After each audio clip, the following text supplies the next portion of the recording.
Here is the medic box. This is completely waterproof. The battery's built in, the charging port right here, so I don't have to open this up, and then the power key. This is it right here. The band will still scan through this plexiglass. It can scan up to an inch and a half thick piece of wood. I've tested it personally.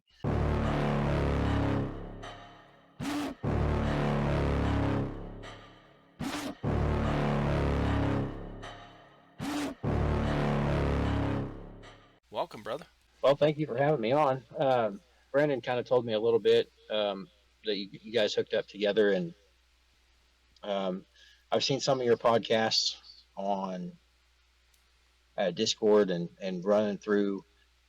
I believe I have you on Instagram as well. Yeah, So nice. great community, great connectivity. I'm actually I don't seem like, but I'm excited about it. Got a lot going on through my head right now. No, you're good, bro. I mean, we don't have to be jumping up and down all these, on this thing. It's we got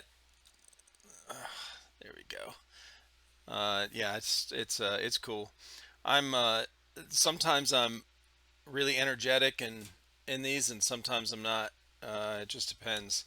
So in the past, when I would I would start drinking, like especially if the other guy was, whoever I'm talking with, we were drinking or whatever. Man, about 20 minutes in, especially if we're mixing, like if we have a mixed drink or drinking straight whiskey or something or Oh, bourbon. goodness. 20 minutes in, man, we're already telling, rambling and telling long stories and all up in it. But yeah, we're good. No big deal. Man, got the whole kit of little t-shirts, coffee mug.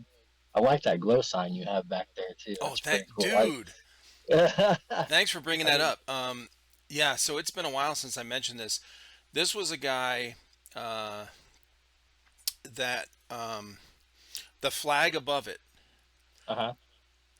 I bought the flag above it. So this is a guy. When we started our Instagram, he was his Instagram name was Hateful Hank. Hmm. And when we started the our Instagram for Trifecta Airsoft, it was real early on in our channel, and I was scrolling through, and his popped up in my feed because his channel was like, even though he does woodworking, his channel, he's an airsofter. So I saw one of these on his Instagram, and I messaged him. I didn't know him at all, and I said, dude, do you make those? Like, do you sell them or whatever? He's like, yeah. I said, I want to buy one. Um, so I told him what I wanted, and so we were talking, and I told him about our channel and everything, and so he sent me this. I think the flag was like $200. Okay, now that wood is burnt; it's not Yeah. painted, Oh, so wow. which is freaking awesome. And those stars on there around the Uh-huh. 1776, those are hand pressed or whatever you call it. Like he has his own little thing. It's really well done. Anyway, so when he sent me this, he goes, "Hey, I made you something special," and I sent it with the flag. Okay, so it was a separate box, but he sent them both together. That was the thing he made. It's a piece of wood that's burnt, and Uh-huh. he put a piece of plexiglass over it with a LED like strip underneath Uh-huh. that shines up through it, and he etched the trifecta symbol and our name underneath the logo, and then it has the little clicker thing for you can change colors, red, blue, or whatever. I was like, That's pretty bro. wicked. So he made that and sent it for free as a gift. Wow. And you just don't find that hardly anymore. Oh, I I'm mean, telling you, bro. everybody's got a nickel and dime you for everything. I tell you. Yeah. So shout out to Hateful Hank if you're still out there kicking it, man, with the woodworking. Awesome job. If you guys, anyone watching or listening, if you haven't seen his channel, go see, well, Instagram page. Go check him out and get some good woodwork stuff done. It's cool. Yeah. So, and then I've got the patches, some of the patches from different events and different people I've talked with. That's probably just half of them. Oh, Uh, yeah. So they keep falling off this wall because it's not really a patch wall. It's like uh-huh. that sound deafening foam. Mhm. So they stick a little bit, but then they'll fall off every once in a while. So I'll have to send you some of our KDK merch that we have. I had a new patch designed. I'm kind of, I'm kind of on the fence about changing our logo. Um, I kind of want to, but I kind of don't because our logo actually kind of ties into the business. My brother's um, made it. He came up with it, yeah, and so the the KDK is actually all of our initials. So Kyle, Dylan, Kyle. So there's two Kyles that run this little brother. He's like my little brother, but not really. And he's married in and removed, I guess. Kind of a gotcha. weird deal, but yeah, all three of us started this business, and they both at this now have they've bowed out because I guess they didn't realize how much hard work a business is. They thought it was gonna be like they thought it was gonna be like smooth sailing and easy going, and we got into it about 8 months, and they were just like, "Yeah, no, this isn't for me. I'm out." I was like, "What?" Yeah, a lot of people don't realize, man, most businesses, if you don't have a huge chunk of like startup capital to actually live on while you're doing the business, you have to work full time, your regular full time job, and do that until it gets up to, and that it's like doing working two full time jobs. And you know what? I tell you something. I don't know if anybody's ever really thought about it. I've been seeing a lot of airsoft fields pop up lately, and I've had people ask me about them and how to run it and everything. And I welcome it. I really do. You get a lot of people out there. Well, what about the competition? And I think that that's our one big weakness that we have is everybody's always trying to be in competition with each other. And what they don't understand is that if you work together and you both build the airsoft community together, that's just more people that you can get involved in. Some weekends I might have some of your normal players at my field, and some weekends you might have some of my normal players at your field. But the thing is we live off of each other. But Yep. I didn't have a big startup um, capital whenever my brothers and I started this business. And they injected a little bit into it, and I injected a big chunk into it. And if anybody ever tells you that it's minimum 5 years to get that business up off the ground and get your name out there and get it going, listen to them because my mom, of all people, she stands behind me and she's proud of everything that I built. But uh, she she told me that she said, Hmm. it's gonna take a long time, and I was like, Yep. it's fine. There's nothing like that around this area, and it'll be booming. And man, that was so funny. I was going through my desk the other day, and I found the notebook that my brother and my little Kyle, we call him little Kyle, and we were had wrote down a whole bunch of numbers and everything on what we were going to charge and how many players to expect and birthday party prices and concessions and all that stuff. Just like it was crazy. Um, I'm happy to say that our figures have, after 4 years, have finally started creeping up to those fictitious numbers that we created. But it's been a up and down. Um, my introductory into airsoft was Evike High Ground down in Houston, Texas, Yeah. and Okay. yeah, man. So never played. I grew up in the paintball world, like most people Yep. my age, Same. and so I played at the local field here. I played at the bunker when it was still going. Unfortunately, I didn't get to hit any D days, but um, it's still that was my world. And my brother tried to drag me into airsoft, and I was a project manager for a big company, working in aluminum beverage facilities. And we were in Houston doing a job, and he's like, "Hey, let's go play airsoft." And my thought for airsoft was like what I seen in like pawn shops and stuff like that, the little one pump Springer. 12 round magazine pistol. And I was like, why would anybody want to run around and go shoot Yeah. each other with those things? Maybe at the Right. house in the backyard or something. And so he takes me, oh man, he pestered me for 3 weeks to go out there and go play. And I was like, finally, I was just like, fine, I'll go once. Just leave me alone. We'll go. That was it, man. That's all it took. I went down there. I rented all my equipment at High Ground, and I was like, man, this is awesome. I went the second time and I dropped like $500 on gear and bought my first airsoft gun and vest and mags and all that, and then I really dove into it. And about the fourth time I went, because I think we probably went almost every weekend in a row, back to back.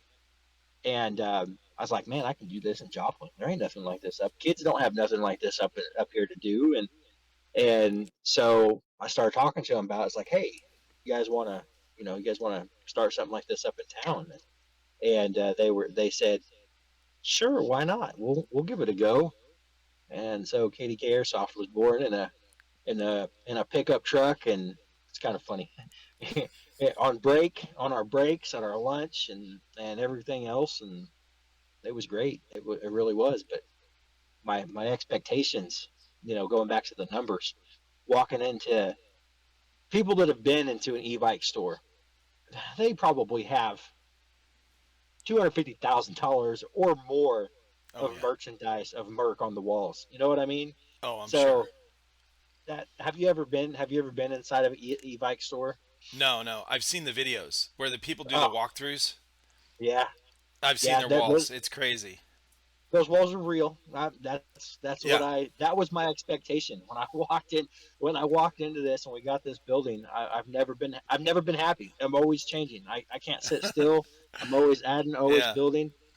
And it goes back into that, like you said, if you don't have a large chunk of money to either put down into the business to get the inventory in and build the field and everything, or split it 50-50, where you have money that you can take off of a job off, or retire your full-time job and open up a business. It's very difficult. It really is. I think for the first year, um, I tried really hard to not work. Um, being that I traveled on the road, I had an RV. I parked it out next to the property that I lease, and I did all the plumbing, plumbed in my RV, did all the electrical and everything. And I lived in my RV next to the building for a good year. And I'm gonna tell you what, there was some struggles up and down, man. I didn't think I was gonna make it. I really didn't. And Sure. just one, one more weekend, one more weekend, one more weekend. Here we are 4 years later. One more weekend. So when you actually started the business, what kind of work were you doing before? So I am a welder. That's I went to high school for it, and uh, took local vocational classes during my high school junior and senior year. Yeah. Graduated, and as soon as I graduated, I jumped out and I started welding on the road. And you make really good money on the road, but when you make really good money, you also know how to spend really good money. Yeah. So I didn't have that. I didn't have that savings up that I wish I would have if I would have. Uh-huh. Yeah, the what ifs. Yeah, for Uh, sure. hindsight's 2020. Um, but yeah, that's what I was doing. I was welding on the road and worked my way up through a company to where I was managing the projects, and while the boss was getting other projects and everything, and just come up with this idea after going to play. And I left that job. I came here and started this up, but I have since gone back to working full time. As a matter of fact, like I said before when we were messaging, that I work two jobs. So I Yeah. still weld. I weld for another company now, not the same one, just a Monday through Friday gig. And then, ironically enough, I went back to that vocational school that I learned got my welding education from, and now I'm teaching adult welding education there. Awesome. So and it's kind of come full circle, and it's really been amazing. That's the best way to learn or relearn a lot of techniques too, is when you start teaching it. Man, you have no idea how much truth is in that statement. You know, whenever I went back, I asked them, I was like, well, do you guys have a lesson plan or anything? Because I knew the retiring welding instructor was there when I went to school. And he wasn't my instructor because he does adult education and I was in high school. And um, he did not have a curriculum. He didn't leave a curriculum or nothing. And they were just kind of like, yeah, no, it's yours. Make it your own. And I was just like, what? Oh my gosh. And And let me tell you what, if you think that you remember a lot of stuff when you do it every day, you're wrong. I went back and was trying to teach some of these guys, and you know what? In 15 years, a lot of things has changed in the welding world for me. And trying to teach these students that was just like, oh man, really? When did this change? This is in code now, and it's just it was a big eye Oh yeah, opener. I'm sure. Yeah, that's I remember when I started when my wife and I have been married for a long time. We have 5 children. They're all adults. They're all Hmm. in their 20s. And when we have 3 boys and 2 girls. And when my boys were young, starting to grow up, and we had to go, we started going to church or something, they're getting dressed up and they want to learn how to tie a tie. I'm like, I had done it for so many years, growing up Catholic and, going to church all the time. I'm like, oh, how do you teach somebody? Let me see. Because you do it without thinking. You do these Yeah. repetitions like without even thinking, like just even the little techniques, right? And I remember teaching my boys, and I'm like, oh, okay, like I actually have to think about each step so I could teach them the same way. It's really is it's crazy. You know, I tie that back into airsoft too. I mean, getting in and playing, and then going over these rules and everything every day, repeated the same over and over again, and it's kind of like, are some of these necessary? And then they go out and play, and you're like, yes, they're necessary. Dude, when I first started this channel, I had no idea about airsoft, and my boys got into airsoft. Two of my older boys got into airsoft. This is oh my gosh, five. So we started this channel March of 2019. So Mhm. next month will be 5 years. Holy crap! And Yeah, it flies, doesn't dude, holy it? cow! So I was coming out of being paralyzed from an illness, and I needed something to do. And these guys had just started airsoft, and I said the same thing, bro. When they said that, like, we're going to Johnny's to play airsoft, I was like, "What are you, 10?" Like they were in their 20s, They're like 22 or 23 or something, and I'm like, "What are you, 10?" And they're like, "No, no, it's like a, it's way different than the way it used, what we had when we were that age, So we started this channel, and I mean, it's been a wild ride, man. It's been a wild ride. I can't believe it's been 5 years already. But yeah, I knew nothing about airsoft. Didn't know, and so I'm thinking about they're coming back telling me, oh, there's this rule and there's that rule. They're talking about MEDs, and I'm like, what's a med? And they're like minimum engagement distance. I'm like, why would you need that? Like, who, And then then they would tell me these scenarios, especially indoor play, and there's like a lot younger, kids there, generation there. So, and I'm like, oh, okay, I got it.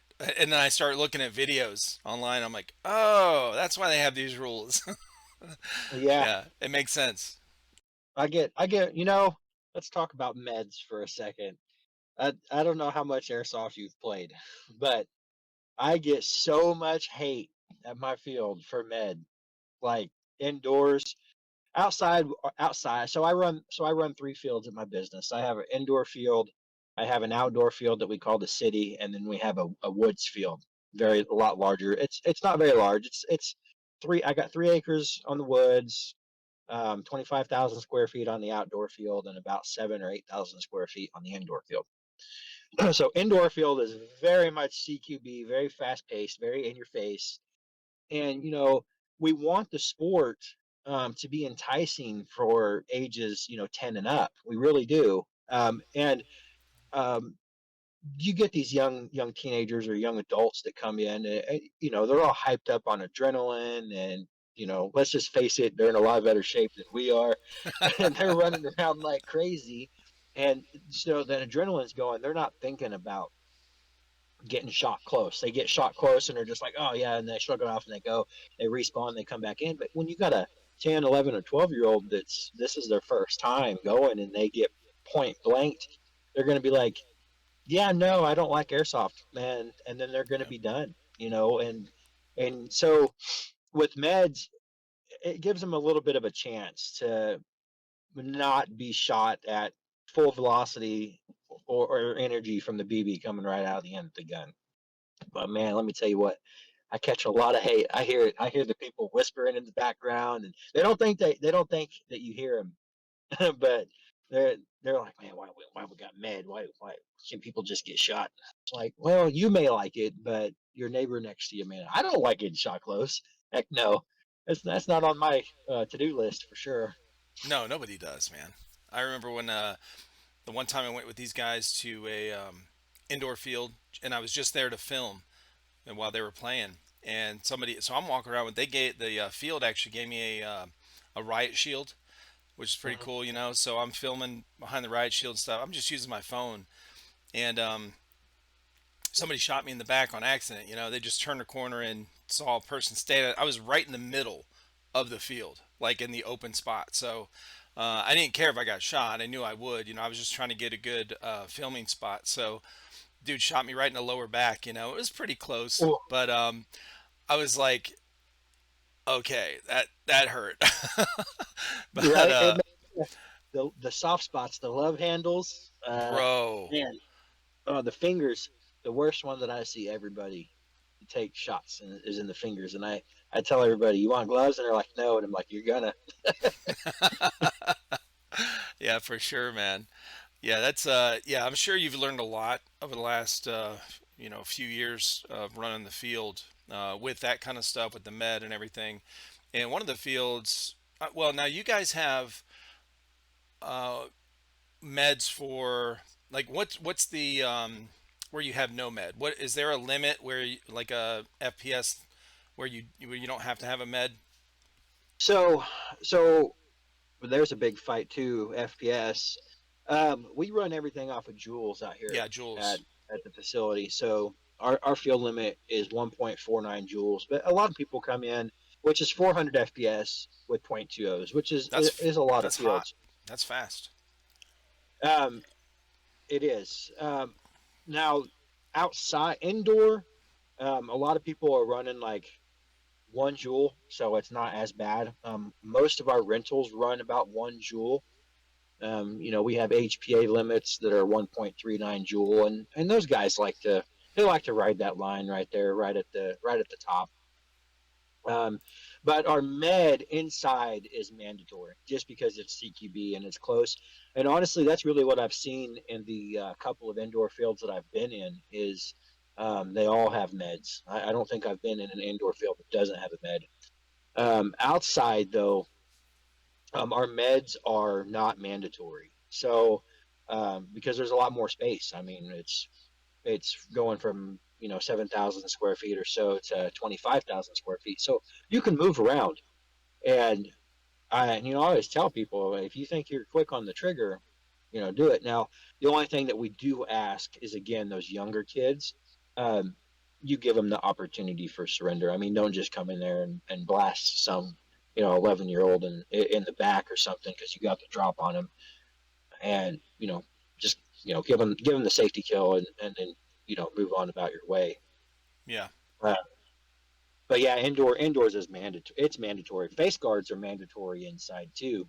Um, I've had a I've had a couple people get their teeth shot out, Yeah. not listening to me about that. It's like, hey, you need to put on some lower face pro or mouth guard or something. I'm fine. I swear, both times that's happened. that game, they got their tooth shot out I both don't times. blame you for that one, man. That's that rule right there is I feel like that's a no-brainer for indoors. Indoor fields, I feel like you should have to have one. I mean, you're trying to be tough or look cool or whatever without one. I don't know, but playing paintball, we would have never thought to play paintball with just goggles on. Like what? No, No, it, dude. no way. I had a paintball bounce off my mask, and the guy was probably 30 feet away. He wasn't close. In a paintball bounce off my mask on the side and went through the vent. The shield on the front, how they're it went through the bounced off the cheek, went through the vent, so it had already busted, and then hit Uh-huh. my tooth and my top lip and tooth. I had a fat lip and my tooth was I didn't chip it luckily, but it hurt like hell.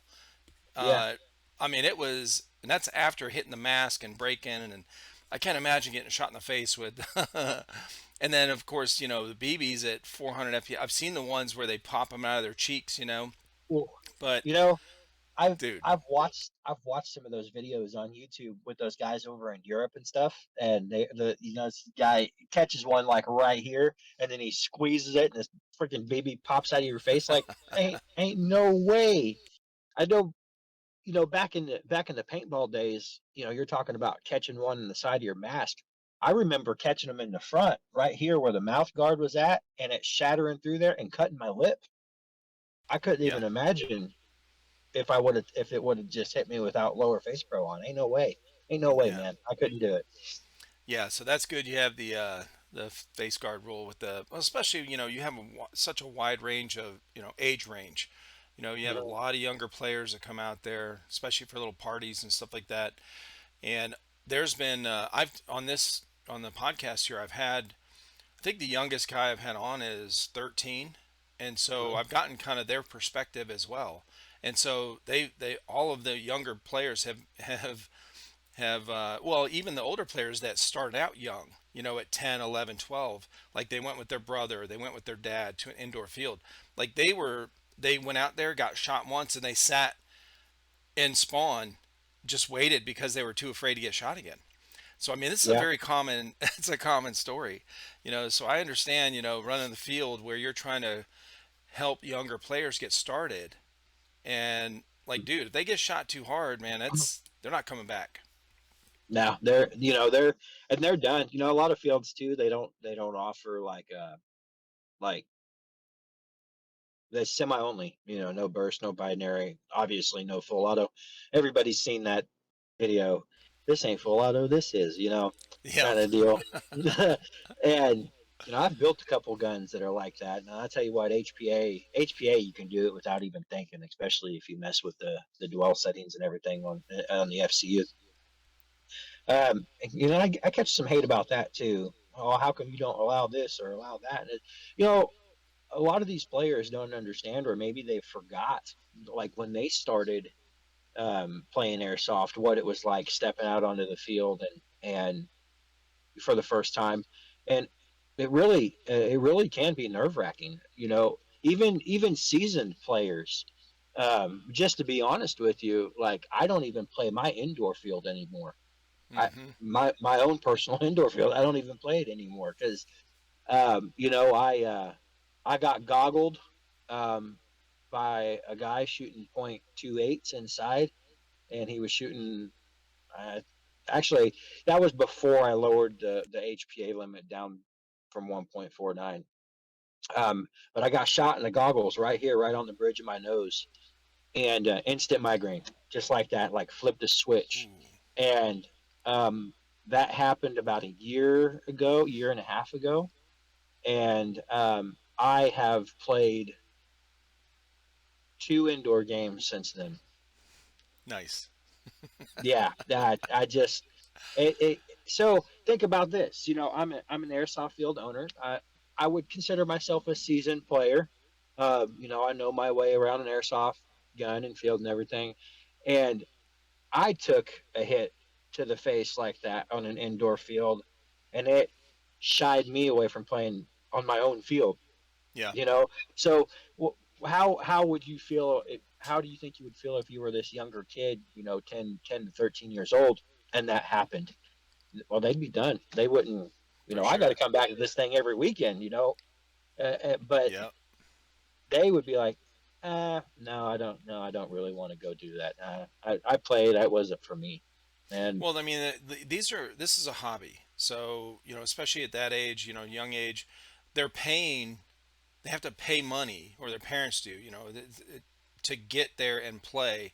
So they're not going to do something that's not fun, and so when they start out like that. Now, speaking of age groups, do you guys offer different types of play at your field? Like, what do you do? Nerf, or what's the gel blaster oh, thing or gel whatever? blasters. Yeah, yeah. Okay. So, actually, that is actually a really good one to get the young kids into. We go as low as age 6 on them. uh, my stipulation for that is as long as the face mask, because anybody under the age of 18 on my field has to wear full face. Can't no goggles, no mesh mask, has to be full face. And I've caught some hate on that too, especially from that crowd, to the point to where I came up with a secondary waiver that the parent has to come in and sign to say no, it's okay if they wear the two piece, and I let them know. Now this does not offer the same protection that full face does. Hmm. So you understand that, and they most of the time they sign the additional waiver, and they go about their way. But with gel blasters, my stipulation on that, especially with the younger kids, is they all wear full face mask, and the mask has to fit on their face. They've got the head strap down the center and the chin strap on the bottom, and as long as it fits and seals on it, then they're good to go. And I get a lot of people asking about the gel blasters. I mean, we have birthday party specials that run off on them. When I'm not teaching, I usually run a gel blaster night on like Wednesday nights on like a church night, and for the young kids to be able to have something to do like after church or church activity wants to be together Oh, and that's do it. cool. So, yeah. Okay. Yeah, that's how I love to hear these the indoor fields that offer the like the Nerf and the all these different options. The gel blaster thing seems like a really cool option. Gel blasters don't shoot very like as hot as airsoft guns, right? So if you get the little gel blaster guns, the ones that like the Surge guns, or you go to Walmart and go pick up the Nerf ones. I mean, Surge was the first ones that I seen come out. I'm not saying that there wasn't others like some Chinese knockoff brands and stuff, but then now Walmart sells a variety of them. I want to say that they shoot about 200 FPS, Okay. somewhere right around. Then, like if they hit bare skin, they'll leave a little ring on you, and it'll stay on there for 10 or 15 minutes or so, and Yeah. then it'll go away. Um, Now I know there are some places like in that are banned airsoft, but they haven't banned the gels, and you can buy kits to convert your airsoft rifles over into gel blasters. Whoa. But That's they cool. use, from what I now, I've never done it. I've never messed with it. I've just heard about it, and I've done some light reading on it. And they use a special gelate, so they're not the same gelates that you go buy at Walmart and you hydrate in a tub, and shoot them in the airsoft or in the gel guns that Walmart sells. They're a little bit more hard. They're a little harder and a little bit more robust. Okay. Um, because if you tried to shoot one of those gelates from Walmart out of one of those guns, it would just disintegrate inside the barrel. It's Because yeah, you're having you can take them and pinch them, and they turn into squish. gotcha. Okay. Now, how did you meet? How did you hear about or meet Brandon from Skirmish, and how did you get Skirmish involved in there? Speaking of, I got the hat on, like you mentioned earlier. I got one of the bracelets. He sent me a handful of bracelets too, and Yeah. yeah, these things are awesome, man. Shout out to he's a sponsor of the podcast, so Oh, is he? Brandon and I are Hey, pretty. look at you go, Brandon. If you watch this podcast later, buddy, branching Yeah. out, man. So, Actually, it was not Brandon who reached out to me first. I had just started the airsoft field up. I think we had been, I want to say 6 months. I've had the system in June this year. I will have had the system 3 years. I got it on my birthday. As a matter of fact, it was a birthday present to myself Nice. when we got installed on it. It's kind of funny, but anyway, he had another associate working with him, and I don't know their whole background. I know he's not there anymore, but he had got onto one of the Facebook pages that for airsoft that I was on, and he made a post about um, my goodness, this was almost 3 years ago, along the lines of who would like to see some kind of scoring system in airsoft. And at the time, I was doing just that. I was trying to come up with something because all we had on the indoor field at this time, I didn't have my outdoor field up, and so all we had was the indoor field, and the only thing that we had was team deathmatch, um, uh, single point and 3 point domination, and CTF, and we played that inside, and team deathmatch is team deathmatch. You know how that goes. You get hit, you go back to respawn, you count. And then with our 3 point domination, I had found some LED 4 foot LED light strips on Amazon, bought them, spray painted them red and blue, and put them up inside our center buildings. And they had little, I wired them into light switches, and you just run back and forth and change the light switches back and forth. But there was no depth to that because basically it was just an all out team deathmatch until like the last 20 seconds of the game, and then everybody was scrambling to get to the lights and make sure that the enemy light was off and their light was on. So there was no depth to it. It was just team deathmatch until the very end. And um, um, actually, I had done something else too. Um, no, that was when I got the skirmish system. It's kind of blurring into one here. Uh, and then of course the CTF was just we had these two bases up, and it's really hard to play CTF on an indoor field, especially one that's under 20,000 square feet. It's difficult because you have to be quick, and especially if you're playing like 8v8 on the indoor field, which is about the max that mine can do 10v10, but it's just it's mayhem. You can't walk around any corner without getting shot in there. Oh, I'm So sure. we try to max it out at 16 players total on the indoor field, which is what drove me to do the outdoor field too. Um, but so he got on there and messaged, and I thought it was a scam. I'm not even gonna lie. That he got on there and messaged and was like, I was like, yeah, you know what? Nobody else is really commenting on it or whatever. And I shot him a message, and we chit chatted back and forth. And he's like, well, the system's not ready yet, but we're almost there. And it was really vague about the whole thing. And I was like, this is some dude in, you know, Pakistan or India or Pakistan. something, trying to scam some money out of me or Yeah. whatever. And I was like, you know what? We'll go for it. And I'm sorry, Brandon. I love you. I have total faith in this. I promise. So he so the gentleman's name was Bart, and it, it was really funny because I found we talked and then disappeared. He just completely disappeared. No messages, nothing. I was like, that just reiterated that this is a scam. They ain't doing nothing. They ain't got nothing planned. I hadn't spent any money at the time, but I got my hopes up, and so I had bought.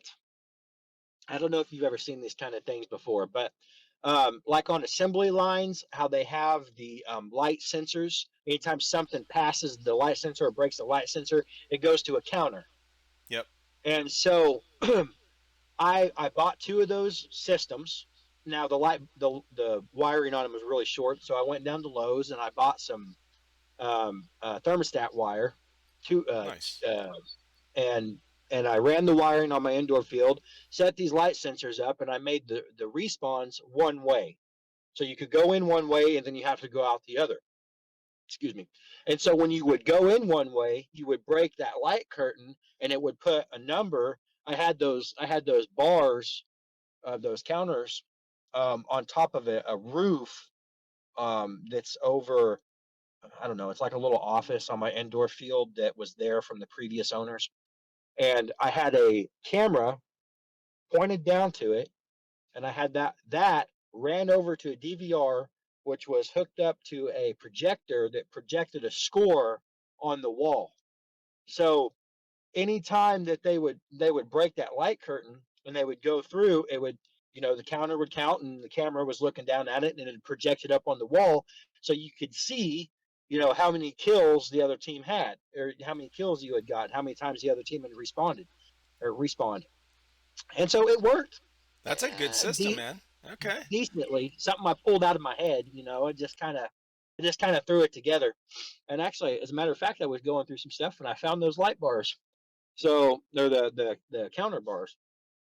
But anyway, so I come up with that, and we were using it, it was working. So it gave a little bit more of a point to team deathmatch, because I had some, people, I don't really want to play team deathmatch. There's not, I mean, what's the point? You just run out there, you waste a whole bunch of ammo, and there's no score at the end of it.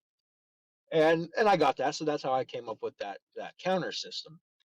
And then there's a gentleman, he's based out of Canada, and he sells, um, kits for escape rooms. And he had, and then I think he also eventually branched out into paintball. And I think he marketed as paintball. He didn't market it as airsoft. And so I'm online constantly trying to find these things. And um, I connected with the guy, and I ordered one of his bomb kits. Now it was just a circuit board with a timer on it and a siren and a keypad, and you had to build your own bomb. So basically, this thing was just the brains, and you had to build the thing. And actually, as a matter of fact, I still have that in there. We use it on our woods field every now and then, and we call it Betty, Betty, Bomb Betty.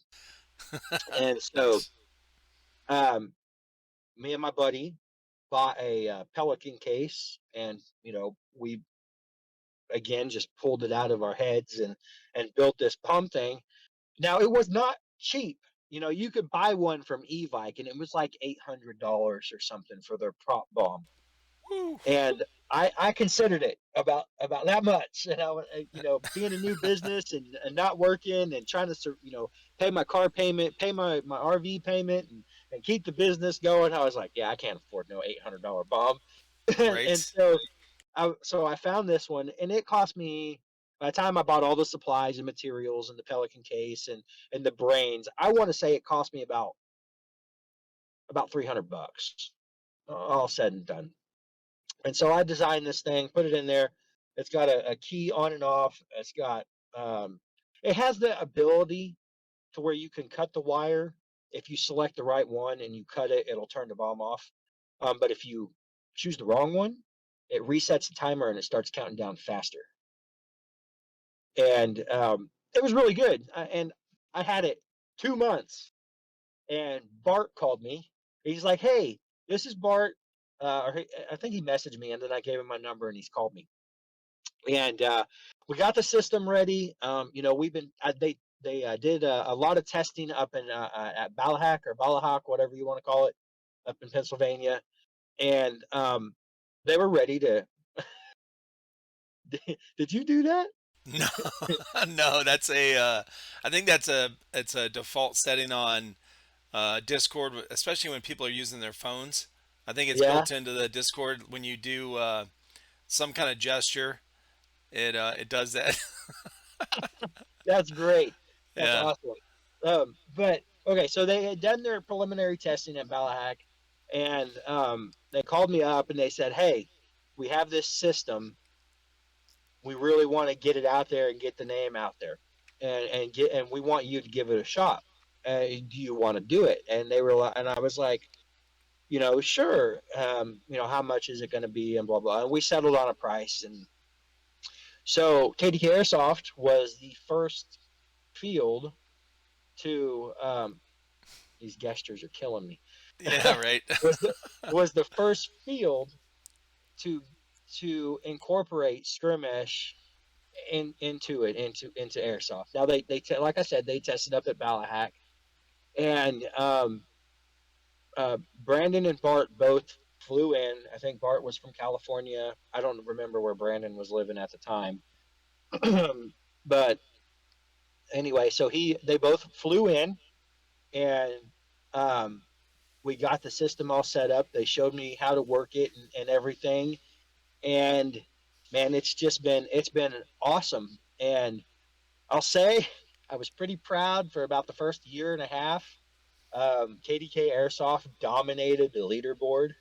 Um, that's just for the simple fact that they didn't have a lot of systems out there yet. Uh-huh. So I think Brandon has since grown to about, I want to say we're at like 13 or 14 fields. I haven't looked on the page in a while. Well, Yeah. I just go in and run games, but and it's grown. I mean, and Brandon's awesome with the system. You know, if I get a harebrained idea about a new game mode or a new feature or whatever, you know, I got his number and I'll just message him and I'm like, hey, we should totally try this. And he's like, that's a really good idea.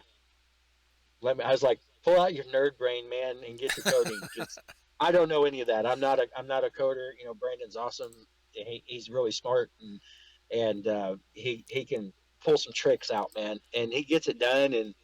And he's like, okay, I'm gonna push this update on your system so we can test the bugs and see how it works. And then we'll get it all worked out. And then we'll release it. And so I'll probably for the first 2 years that we've had the system, you know, Brandon and I have worked together on it. And now, Brandon, no, he is the total mastermind behind this whole thing. I don't have any other than paying for the system that I have and buying and purchasing the boxes and all that stuff. I don't have any, um, I don't know, assets or anything into the system. Right. I enjoy it, and I really want to. I want to see it grow. I want to see these other fields incorporate it, and I really think that they should, because it gives your field a lot of dynamics. Like team deathmatch just isn't team deathmatch anymore. Mm. There's a point to it. There's a scoring, and now just like airsoft is an honor sport, using the skirmish system is as an honor. You know, you have to go in and you have to scan, and there's a bit of a learning curve, especially for employees for fields. And if you cycle out a lot of people, um, it can get a little bit overwhelming. As a matter of fact, there's a couple training videos that some other fields have done on how the system works, and Brandon and I have talked about doing one, um, and I actually started on it tonight. You know, 3 years later after we've talked about it, and Nice. he doesn't know that yet because I haven't messaged him. But I've started taking pictures and doing videos of players using the system, and I'm going to put it up on a TV on my wall per the game mode. So, like if we're doing team deathmatch, it's going to have a list on how the system works and what you're supposed to do, and a little short video, Yeah. and then I'll do it to everyone because the system he has added so many features in the past 2 years that it's just if you haven't grown with the system like I have, it can be overwhelming. Sure. And I even have some things that I get in there, and he'll ask me, he's like, "Hey, have you tried this yet?" And I was like, "No. When did you put this feature in?" And he's like, "We talked about it like 2 months ago." And I was like, "Man, that was 2 months ago. You gotta remind me about this stuff." And you know, you could play like infection, 3 point domination. Now is not just a big scramble at the end of the game. It actually keeps track of the longer you hold the points, the more points that your team gets, kind of deal. You get points for working together. So, like if you're doing a capture game, the first guy, let's say it has a 2 minute capture, the first guy goes in and he scans it and he gets 2 points for initiating the scan. And then say he's got three other buddies that come in behind him and scan it. Each one of those buddies gets a point for scanning. And on top of that, it will also drop the timer down faster. Mm-hmm. And then whenever if it gets captured, the guy that scanned it the first time gets another 2 points, I believe. It might just be a point. I think it's one or the other. He gets points again for completing the capture. And so, it really rewards airsoft players for um, doing what airsoft is, and that's a team sport. Yeah. And you even if you work together with players that you don't normally, you just walked in today and you met them today, and you're like, hey, let's go kick some butt on this 3 point domination game, and follow me. We'll get I'll get these points, and then the team comes out on the top. And it also gives the fields the ability for recognition to players that come in and they put the effort in, and that keeps players engaged. So um, something that I'm getting ready to start up is actually like a player of the day, and then a player of the week, and a player of the Mm. month. So I'm going to have, you skirmish keeps track of all of those stats, and Right. so you can pull it up, and you're like, okay, so KDK player of the day is, I don't know Jackson. He comes in. He's like one of my biggest players now. He jumped into it. And he I thought I jumped into it head first. That poor kid, like, he jumped into the deep end and hit the bottom. And so, you know, I, I, he would probably be, honestly, he'd be number one all the time because he's out here. If we're open, he's here, and it's just crazy. Uh, but it gives you the option. It gives these fields options, and if you have players that come in all the time and they play, it can be a very large marketing tool as well. If you, Mm-hmm. let's just say you pull up like, I'll probably catch some hate on this, but whatever. So like a Lancer Tactical Nightshade High Kappa, knockoff. Yeah. Um, let's the Baba Yaga or whatever, and you put that pistol up and be like, hey, you know, we're going to track all of your stats, everybody, for a month, and the person that comes out of the top is going to win this pistol, Mm-hmm. and that gets people in and gets them playing. This is absolutely insane. So everybody loves the what is that APO1 Yeah. APO1 pistols. AAPO1. Uh, yes, everybody loves them. Yep. They're everywhere. They have massive support on Amped Airsoft. Amped Airsoft has a section dedicated just to those pistols, Oh, like sure. for parts, upgrade parts, and everything. Oh, they're great. Yeah. So um, Jackson, again, this is hilarious because he comes in and he gets one, and he orders everything from me. He orders all the HPA kit and everything from me and gets it, and starts playing with it. Well, then for Christmas last year, his mom came in and bought him a Polestar F2 engine for his rifle. four Nice. hundred $480 engine, and bought it for him. And then for New Year's, I gave away a full HPA AAPO1 kit, and you will not believe who won that kit. Not even Jackson. kidding. Jackson won that kit. Like, not even joking. And so, but And this was like a and that's, random raffle or something, right?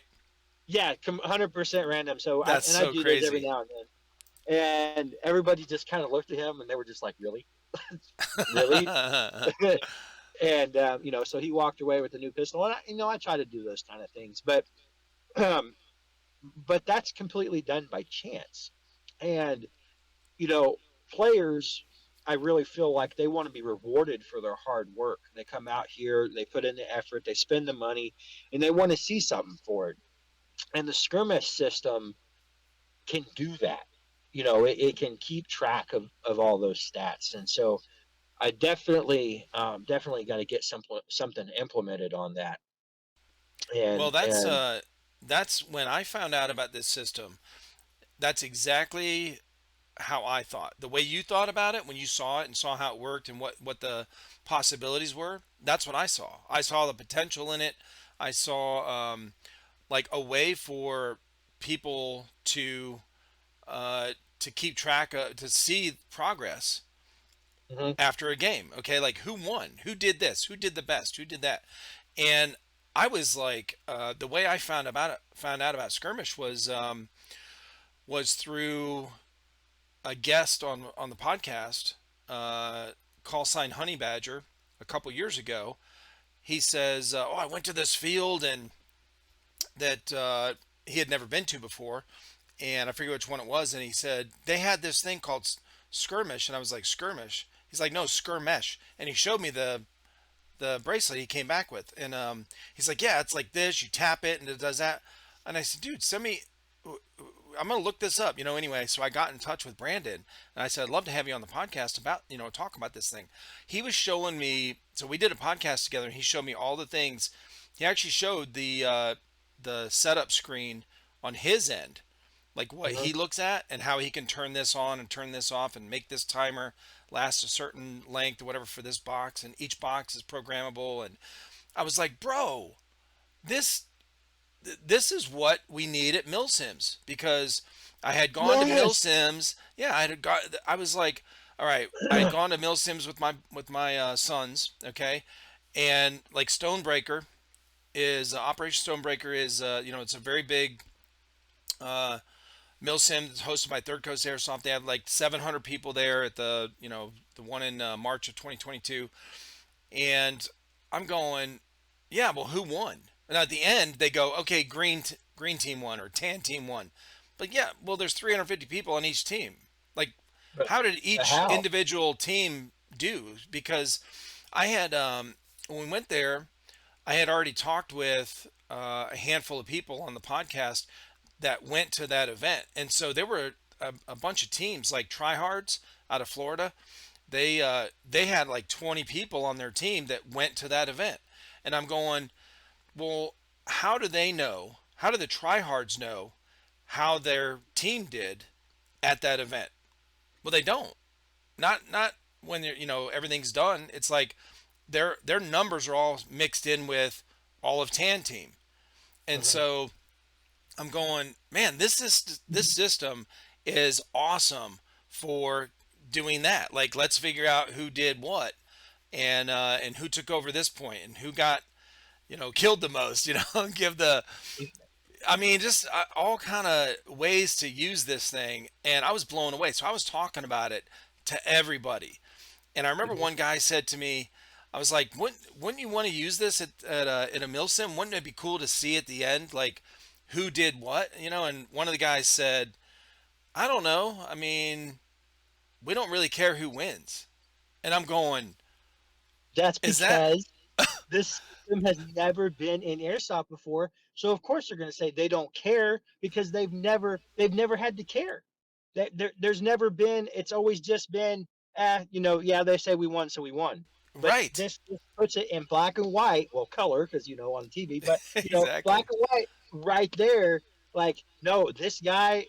Oh man, totally. So Brandon designed this system working with Ballahack. You know how big Ballahack is.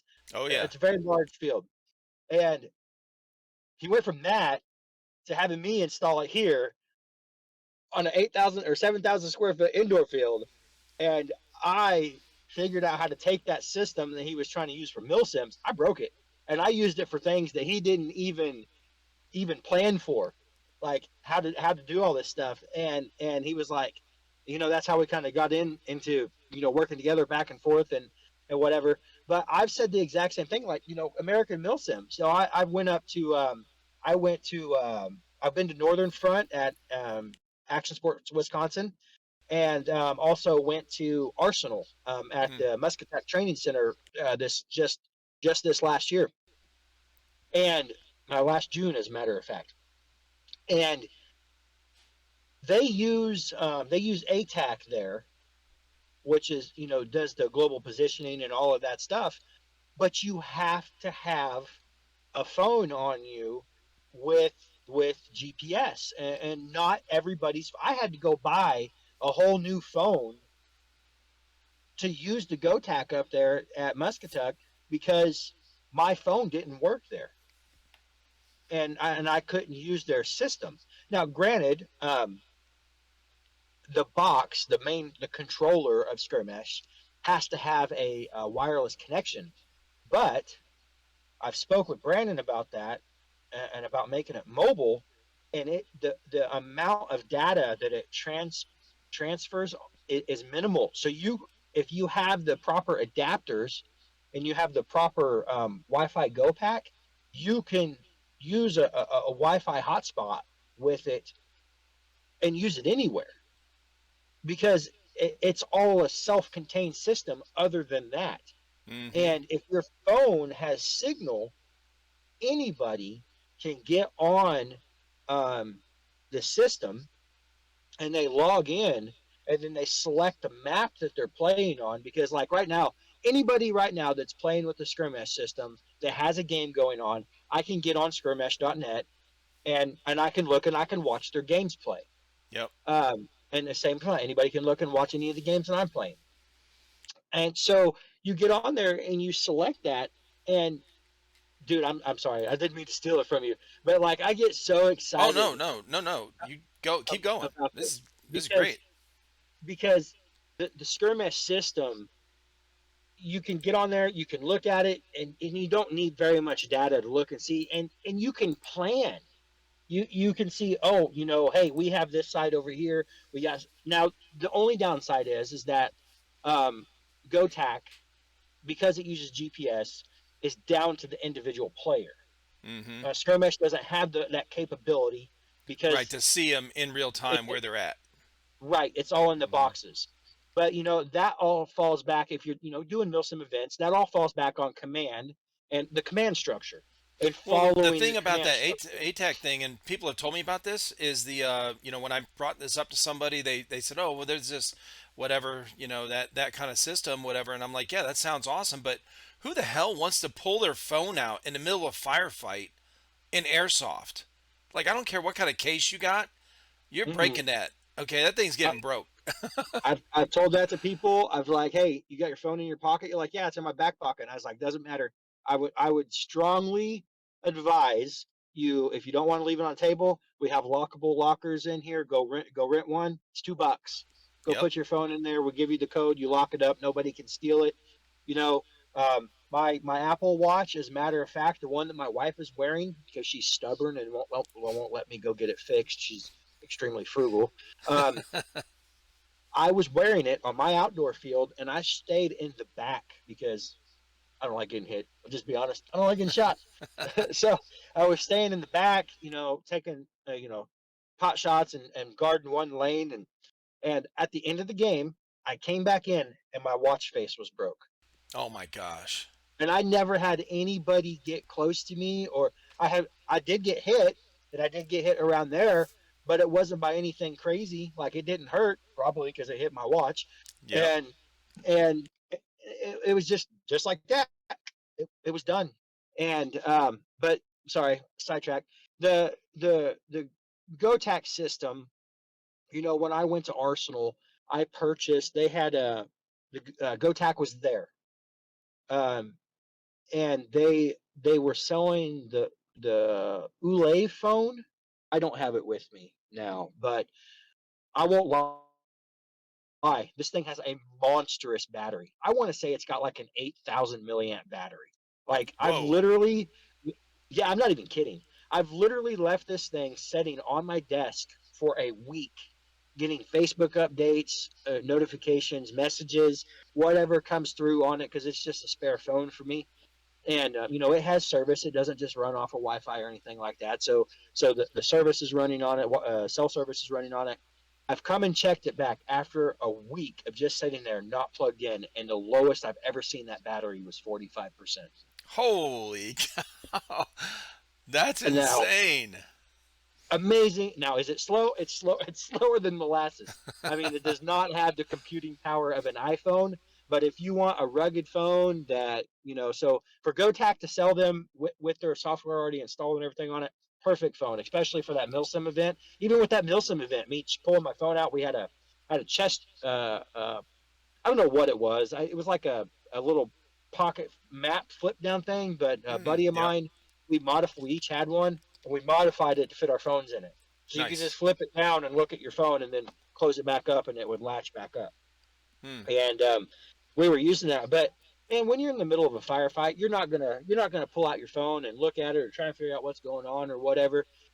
And but that's the thing with the skirmish system, and these milsim companies or these event organizers. I'm sorry, they need to utilize the command structure a little bit better. Right. The couple that I've been on has not been the greatest, as far as like issuing orders or telling people where to go or finding stuff or whatever, you know. And with that skirmish system, it's all done in real time. There's Yep. no the you don't have to wait for anything to load or Mm. whatever.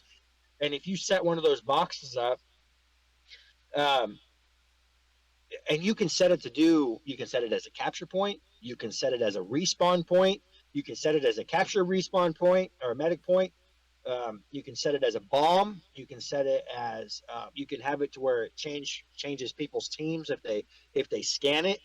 Um, I mean, it's crazy. It's crazy the amount of things that you can do with it, and you know that's just like, okay, let's take this Milsim event that I went to at Arsenal.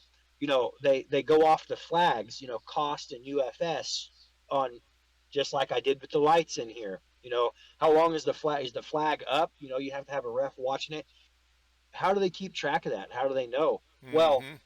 you know, they can just say, oh, well, UFS won Arsenal. Or Cost had a whole lot of war crimes, and you Yeah. know because of war crimes it deducted so many points or whatever. And how do you even keep track of that kind of stuff? You know, Mm-hmm. but with the skirmish system, now you can't keep track. You Brandon actually did implement a new feature in it for war crimes, and that is controlled on the admin side. It's not controlled on the Right. player side. So if that gets reported that a war crime was committed, Mm-hmm. um, you can put it in there and take it off. Now I don't. Now, we haven't used it yet, so I haven't really dove into that feature. It's something new that he just released, Right. and um, I know it goes down to the individual player, so you can knock points down off of an individual player. So I don't know, which takes points away from the overall team, especially if you're in a game. But that's the thing, you know, going back to it, these mil sims are centered around teamwork and um, like I said, with like the capture points, you get people in there. You can set those capture points to where it takes an hour to capture it to your team's side, or you can set it down to I think as little as a minute or Yeah. 30 seconds. Yeah. 15 And seconds or yeah, something like that. yeah, it's something crazy. But if you get a squad that goes in there Right. and cleans it out, and then everybody gets in there and scans it, and you capture that point a lot faster. Right. You not only do you get the point faster, you get points for working together as a team, and that's all tracked, and that goes back to the main to the admin, and they can see that, and it would allow them to make better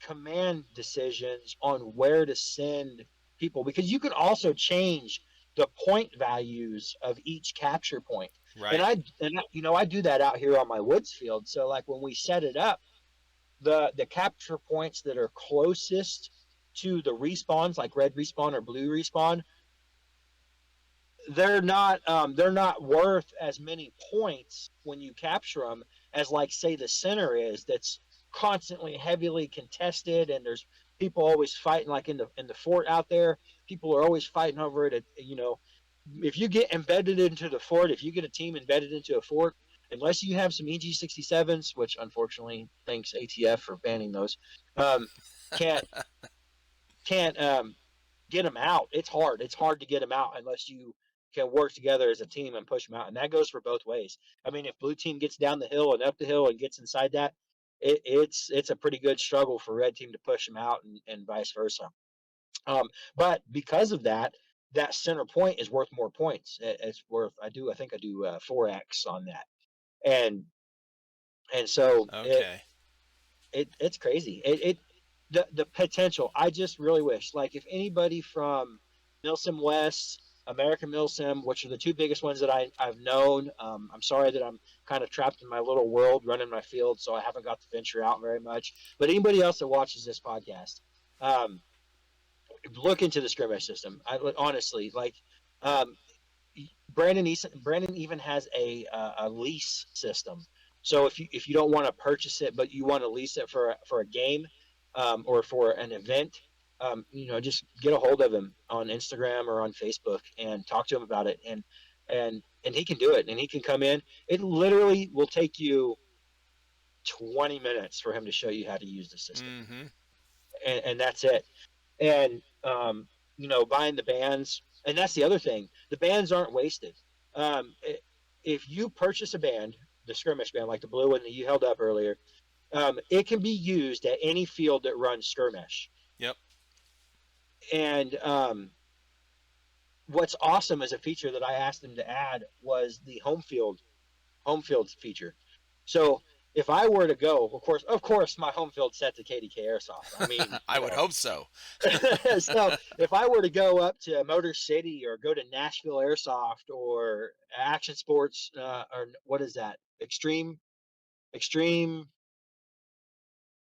Airsoft. Airsoft up in Rhode Yeah, Island. Rhode Island. If I were to go Mm-hmm. to any of those fields and take my skirmish band up there and play, and I'm going to play my heart out for one, because if my name gets up there on the top of that leaderboard, it's going to slap a big old KDK Airsoft name right at the top of their leaderboard. And it's just That's going to be like, awesome. yes, I come up here and I showed you guys how to use this system. So let's go, you know, Yep. and dude, I get fired up about this. I really do. The system is amazing. I really wish that these milsim event organizers would really look into it and Yeah. give it the opportunity, because it's going to give you a lot more dynamics to your event. It really is. It'll change the way you go. Well, let And me let me add some to that too, because I think a lot of event coordinators have over the years they probably developed their own type of system, or like you said, American Mill Sim. They use the ATAC or whatever it's called. That you can use this in unison or in conjunction with your existing system. Like when at Stonebreaker with these guys, Third Coast has they have like the boxes with the switches, like at different checkpoints, whatever, objectives that you take over. So the team gets in there and they flip it over to, tan team or whatever, and it starts counting points. So, and it does it for the, all these different objectives, and it adds up at their FOB or whatever. They have the whole system where they can look at. Like I was in there watching with them at Stonebreaker last time while the guys were playing. I went in there with Sal and I could see the main screen where they were looking at, watching the points accumulate for either side, while it's going on. So, that's for the whole team, olive green, olive tan, as they're going throughout flipping these switches on these objectives. You don't have to get rid of that system. So an no, event coordinator, yeah, you wouldn't have to just throw out your system you're using. You could still use that. This would be like I don't understand why airsofters, once they learn about this system, why they wouldn't want to use it, because I'm going, even if you're not that competitive, like when you get online and play Call of Duty with your friends, do you want to see the leaderboard at the end? Like you want to see what I you did, mean, right? yeah, for sure. Like I want to see now. That's one thing that I really wish that we could integrate in is a kill death ratio. Right. That's a little difficult because you don't know who shot who. Yep. So I mean, you have those people that have the counters on their guns or something. When they know they get a kill or whatever, they click the counter on their gun or whatnot. Um, so that's all the only downside with Right. on the competitive side. But like you're saying, I mean, that leaderboard, man, after I got this system and people started learning about it, the first thing I hear, if I don't walk out of that field after refing a game straight over to the control computer and get that leaderboard up on the screen on the TV in there, I got people hollering at me. They're like, "Hey, where's the leaderboard? We want to see how we did. I want to see how that game went." And I'm like, Yep. what team were you on? Blue team? Yeah, you don't really want to see how this game went because you got stomped. And I've seen some pretty big point games on there. We're talking like 150, 175 points on red side, and blue side was like 40. Oh wow. Yeah, they got walked on a couple of times. Uh-huh. But yeah, But that's a good point, man. These guys with that system, like I said, the first time I heard about it, I was impressed.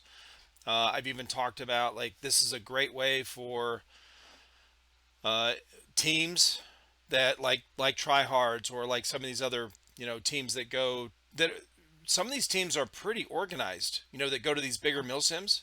They've been playing together for years. They train like they literally train together every weekend or 2 times a month or whatever before leading up to some of these events, and they'll be 20, 30 people strong going into a big event. And I'm going, wouldn't you want to know? Don't you gotta want to know how your individuals did on your team, so you can work together to be better. And hey, remember what we did over here? We can do that better. We didn't capture this, or it's just you can, because that skirmish, when you can't count the kills that you get, but you can count the deaths basically because of hitting the respawn box, right? Mhm. So I don't know. Like mill sims are a little different. Like you'd have, because you can get medicked on the Yes, field where you but got shot. I was So gonna butt in on that and say it because I kind of figured that's where you were gonna go with it. So those boxes, because the system, the name skirmish, it runs off of a mesh system. So every box acts as a receiver and a transponder. So it takes in signals and it sends signals. Every box, and the signal will take the information will take the best path through the boxes to get back to the controller, no matter what. And and that's the thing, we have them. I built them in there, but I haven't displayed them because I'm doing them for the Woods Field medic boxes. So they're red boxes with a big cross on them. I've got a plexiglass plate cut out in it so you can see the box on the inside. They're waterproof. They're siliconed in, and your medics can carry those. And so, wait, um, what? They could yes, carry the yeah, box. So you yeah, got it set up where they can carry. Because this is what when he was telling me about this, I was like, so they have to be plugged in or something. He's like, well, I set them up with where like Tamiya, yeah. The like you can Tamiya hook an batteries. airsoft battery up to it so it can be mobile too.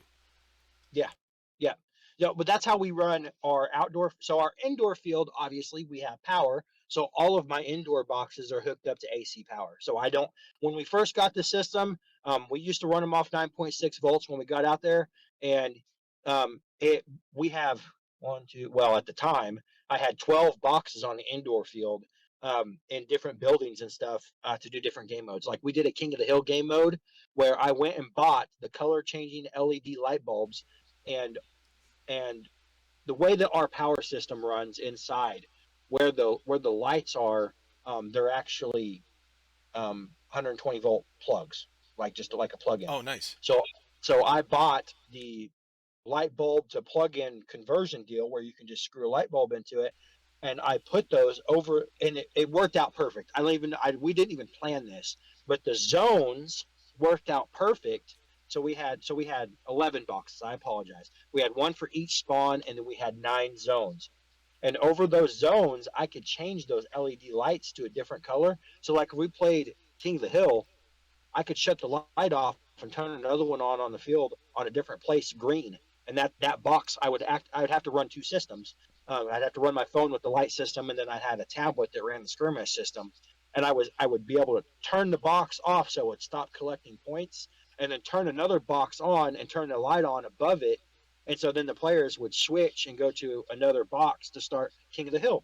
You go over there and you Oh, start that's collecting. awesome. It was fun. Enjoyed it. Very very time consuming for me. Sure. It wasn't so much at the beginning when the business first started because I had all the time in the world. Business was just starting. Now I'm in the office. I'm repairing guns. I'm doing the administrative side. Ugh, taxes. Ugh, ordering stuff. You know. I'm constant. I'm very much on the administrative side of everything now. So I can't Yeah. really get out there and go do anything. Um, but back to the skirmish system, when we had 11 boxes in there, that means every day I would have to go out there and I'd have to plug 11 batteries in. and then at the end Yeah. of the night, I'd have to bring them back in and charge them. Yep. And it just got, and then if I'm charging 11 batteries there, how do I charge my rentals? Then I've Mm-hmm. got 30 NIM chargers up here that I'm trying to, bounce back and forth. And I talked to Brandon about that. And I was like, man, why can't I just use a LiPo battery? And they were kind of about that, and I was like, you know what? I'm just going to do it. And so I did. And I got some bricks. I bought some like 7,000 or 8,000 milliamp monstrous batteries that Yeah. just barely fit in the pouch in the battery slot. And then they'd go all weekend and I wouldn't have to charge them. Oh, So that's we awesome. just go out there and go turn the boxes off. Well, then those batteries, they started wearing out and everything. Yeah. And I was like, I asked Brandon about it. I was like, hey, can these run off AC power? Do they have to run off batteries? Like, no, they have a micro USB port in the side. You just lift this little flap up and you plug it in and then they could run. I was like, cool. Got on Amazon. I ordered a whole bunch of really cheap 1.5 volt plug-in Yep. bricks and some 10-foot and 15-foot micro USB cables. And I plugged them all in. And now when I shut the lights off, the box is shut off. And when I turn the lights on, because the way the lighting, the power Uh-huh. is in there, all the boxes turn on. So they turn off and turn on every night, Oh, and I don't have to go do it. that's But awesome. the indoor field or the outdoor field, those are all battery powered.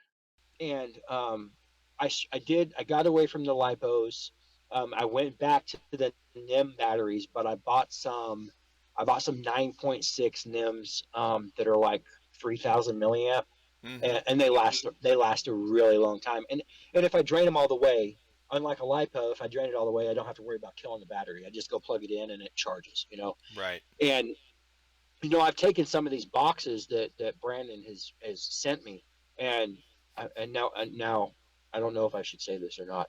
Um, I don't know if I'm special because I've been working with him so long on these boxes, but he sends me these boxes and then I modify them and I make all kinds of different things. Like I really want to go and get a couple of the modifications. Would you mind if I stepped out for a second and grabbed them? Yeah, go ahead, dude. Okay. Hopefully my phone doesn't fall when I shut the door. I'll be right back. All right, brother. All right.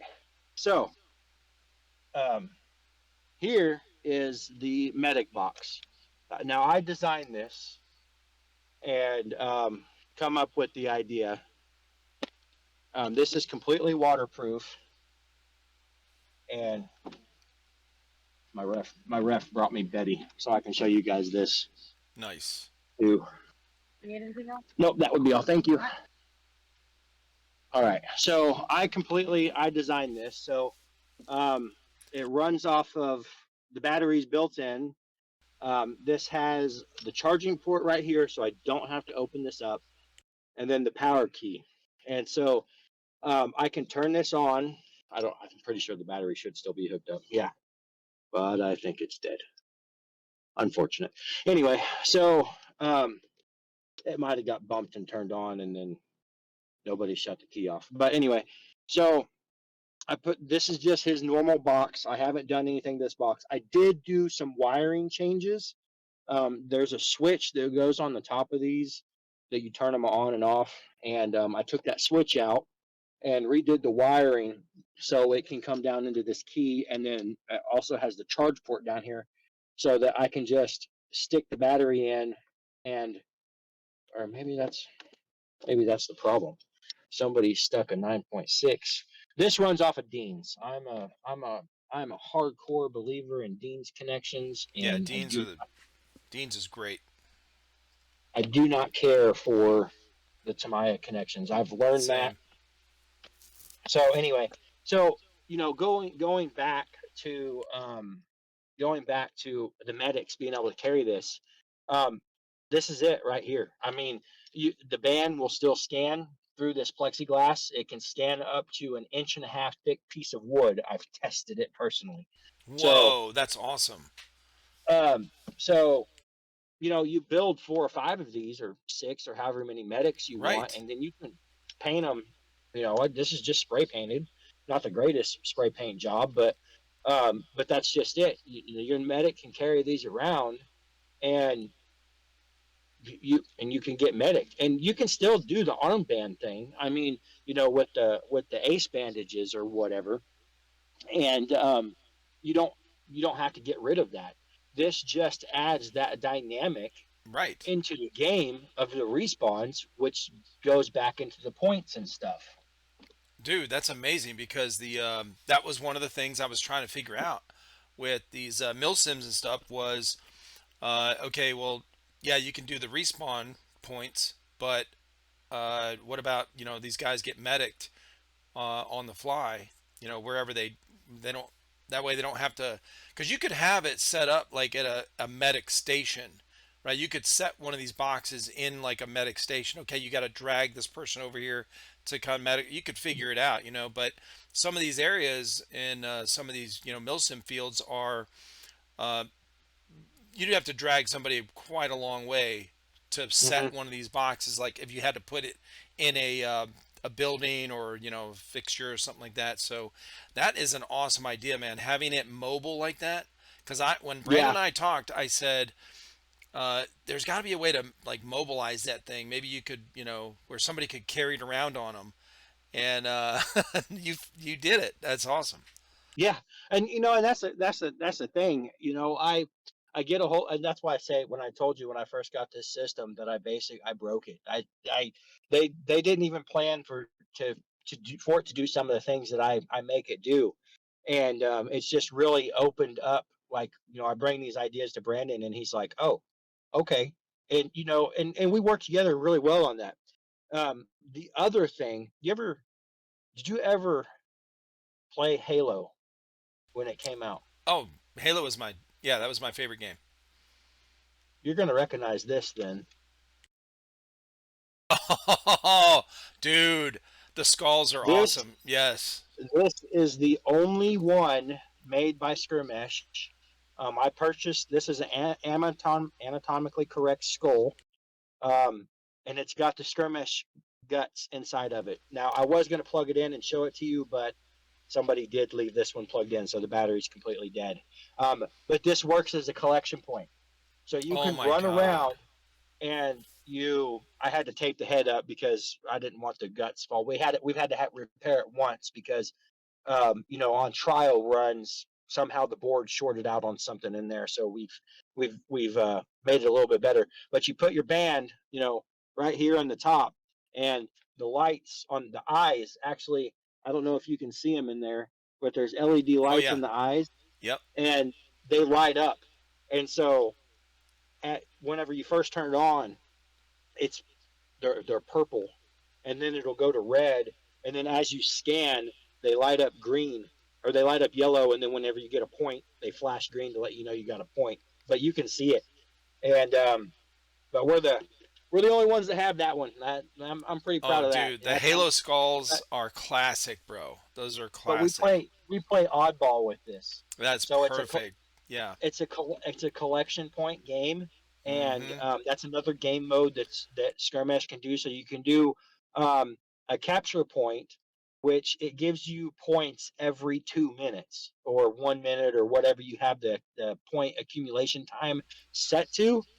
With this, we can set it and do a collection. We call it chicken, but you can do a collection game mode, and it's I want to say every 4 or 5 seconds, you get a point. So the longer you set and hold on it, we when Brandon fixed that. So the first time that he came out with the collection game modes, um, again something that we had talked about, and he went in and he did his coding programming mastermind this, and he got it out, and he pushed it to my system, and we talked about it. He's like, hey, let's test this, and I went out, and we were closed or we didn't have any people or something. I don't remember what it was, but we didn't have anybody here. And I have a couple of we call them our rental skirmish bands. They're not like the ones that you have. Um, Right. they're they're I've seen them. round red. Okay, so Mm-hmm. anyway, so I took a couple of those, and I scanned one to each team, and then I set the middle box on our indoor field to collection, and I went out there and I scanned it, and it was like the respawn time out here is like 2.5 seconds. It's like boop, and it's done, and you respawn, you go back in. That was what the collection points were like, almost. It was like 3 seconds. I was like beep, beep, beep, beep, and you got points. Every time you heard that beep, you got points. And it was just like, I got on there. And, Brandon and I had talked about the leaderboard a little bit before, because remember how I said for like a year and a half, KDK Airsoft was That's dominating the leaderboard. Like uh-huh. we held all top 10 spaces. You know, he got a little sour about that for a minute. He's like, "Hey, man, you're not giving these other fields a chance to like even be on the leaderboard." I was like, "I can't help it that all these other fields only play team deathmatch, because you don't get points with the team deathmatch as Right. it's set up. You don't get points. We have a game mode called TDM Plus, which Mm-hmm. incorporates capture points into it, um, Okay. and gives you lives, so it can give you points.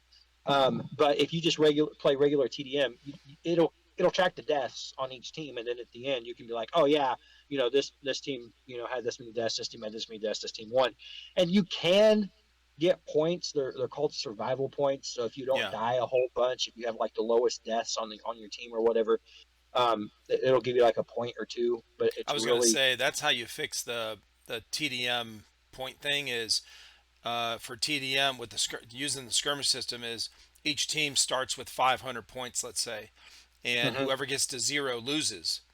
mhm. And the other team would have an actual score at the end. So that's the way you keep track of, you know. So that's that's a really good idea. The biggest problem, and it's really with everything, is honor. Oh, Playing right, they like the have honor to hit sport. the box, the Well, you respawn have to box. yes, you have to go back. We've run into players that just they don't want to use the system. They just want to come out here. They just want to shoot people. They walk back into Sure, respawn. They walk in, walk out, and they don't ever scan their band. And so, I mean, you have to deal with that. I mean, it's going to happen everywhere. It doesn't matter. You're sure. not going to get rid of the cheating. Um, but with Unless the you put a TDM, little, well, no, there, yeah, it's gonna have to, yeah, it's honor system. but I told him when he did that, when he first put it out, and we had kind of had a little tiff about the leaderboard. I was like, Brandon, like, you don't want to see large points on the leaderboard. I said, you're gonna have to fix the collection system. You're gonna have to figure out something. I said, otherwise you're gonna start seeing 200 and 300 point games, not even a daily score, but we're talking like games. And if we run collection and you run 3 games an hour. Like our games are 15 minutes long, Yeah, and you can't really force these guys to get up off their butts to go and get ready for a game. If they don't want to play, they're not going to play it. right. So we average about 2 games an hour, just depending. And so if you're scoring 200 points every game, at the end of the night, and you've stayed, let's say on Friday, we're open from 4 to 10. That's 6 hours of airsoft. That's 2 hours. And let's say our first game starts at 5. That's what is that? That's about, we'll just say an average of 12 games. So 12 times 200 points, or Right. 200 points times 12. You're going to be seeing, what is that? 2,200 points on the leaderboard from one guy. And I Yeah, told him, I was like, no, 2,400 man, points every Friday. it's yeah. And I was like, you're gonna have to fix it. That ain't gonna work. And so he did it to where it was it was random. It was like a dice roll, but like hmm like a 25% chance. It worked out to where it was like every 7 scans, you got a point. yeah, Um, but I've gone out there and I've done it, and it's oh man, it was so random. It really was. Like I would scan 2 bands, and then I would go on the outdoor field, because we had to make sure that I was doing some tests on ranges for the boxes too, with the skull, because we had just got the skull. So I was doing tests to make sure that it was communicating with the controller.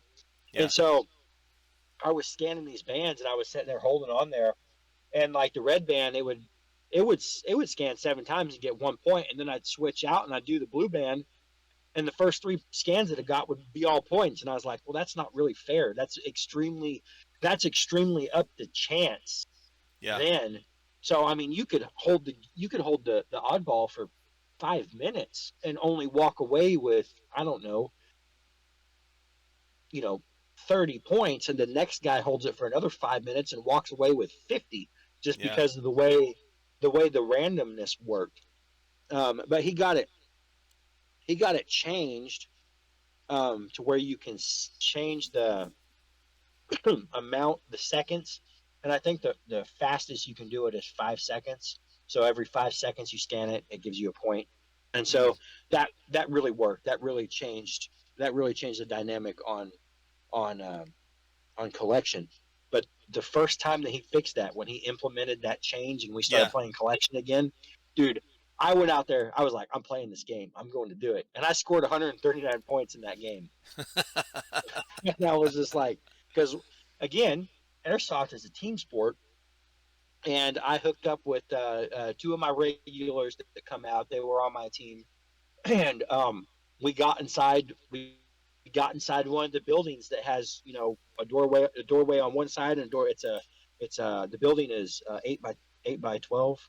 Yeah, it's 8 by 12, and it's got a 4 foot doorway on one side, and then on the opposite wall, on the opposite corner, there's another door, and I just posted up in the corner, and because we don't allow you to shoot when you have the oddball, we got to make it somewhat fair, Right. and so um, I was posted up in the corner scanning, and I had one player guard one door, another player guard another door, and I had to scan for a little bit. We'd probably, I don't know, probably 2 minutes or so, and then we'd be like, okay, rotate, and then I'd set the skull down, I'd grab my gun, and I'd hit the doorway and guard the doorway, and I would take that guy's place, and then he would start scanning so he could get some points, and we did that. We dominated. That game was horrible. I felt so bad for everybody on the other team, and I try not to. I try to balance the teams out in fairness. We every game that we play, we use armbands, and they are, after the game, everybody turns their armbands in. So the next time that you play, you're not going to play with all the same people. Right. So tries to keep the game fair. But as far as that goes, man, the skirmish system, I wish these people would just, I wish they would just Dude, give it five you minutes of their time. that's what I'm saying. So yeah, I'm the same way, man. I'm all in on the way it works and the potential for it. And if some of these big mill sims, what I'd love to see. I mean, I'm just curious, just as a spectator, I guess, just to see how it would look. At the end of, I'd love to see like the tryhards or some of these bigger teams that go to these uh, mill sims, whatever. The Gorilla Gun Club. Shout out to you guys. Shout out to Tryhard. Shout out to all these teams I've talked with that go to these big mill sims as a team. I'd love to see them on the leaderboard for a giant mill sim, and see how many points they got and what their players did during that mill sim. Yeah, I mean this is I, I I don't get it. I don't know. I can't see why what the holdup is, for implementing these at the field. It only adds to, like you said earlier, it's only going to add to the excitement of the game. It's like a marketing tool for your event. Like, hey, Oh, for I sure. mean, If you could go in and say, like, you're not just going in and wasting ammo on a whole bunch of things. If you can go in and say, hey, we have these objective points, and you can go and take the skirmish system and scan it. And, like, if you're the first one in your group, in your team, in your squad, or whatever, to go hit one of these boxes and scan it, the entire time that your team owns that box, you get points, you get player points, and then you also get objective control points, which goes back to your command, to your overall point score. So, if you, like, you're talking about, these tryhards, or these guys, these organized teams, like, even here, a bunch of my friends and everything, we're an organized team. We went to Arsenal as Havoc Squad, and we were 15 strong going out. We were our own squad going out there, yeah, and it that's another thing, man. These guys that do really put in this work um, and and actually really do play the game in a realistic manner can also say, hey, they can use it for promotions inside their ranks or awards or whatever, and say, hey, we went out. I'm just going to use Arsenal because that's where I went. We went out to Arsenal and we played, and so and so was on top of his game. He was there. He was taking points. You know, why don't we? And you go and do all these different events. You can do things like we do, like Squatty of the Year, guys that shown improvement in their training and their playing, and that just adds another dynamic to that where it's trackable. It's not Mm-hmm. just because like with us, we kind of have to vote on it, and who's showing the most improvement and everything. With this, it's a visual. There's no question about it. This guy got out here. He comes in. He puts in the work. He plays. Yep. He hits these objective points. And it tracks your deaths too. So if you wanted to implement that into like how hard did you play or whatever, and if you're Mm-hmm. playing right, playing fair, because if you got a guy that's going out there all the time and playing really hard and hitting all these capture points, but his death count is not quite right there. Like, I know there's some good players out there, but you're not that good. You ain't You know that what I good, mean? bro. Yeah. And We saw you die at least 5 times, and you only have 2 scans out there, bro. Come on. yeah, exactly. And I've seen it happen. But that's the thing. It can be implemented like that. You can use it like that. And if your local field gets a hold of it, you don't just have to go to these Milsim events to do it. If your Right. local field gets a hold of it and that's where you go and train, you can use it as that.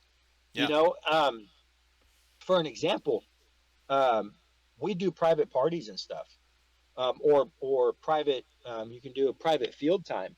And if you want to get your team out here and rent the field for 2 hours and do some practice training or something on it, or you do some like force on force, like you split your team in half and play against each other, and you can use the system to track the points like that and see how each one did.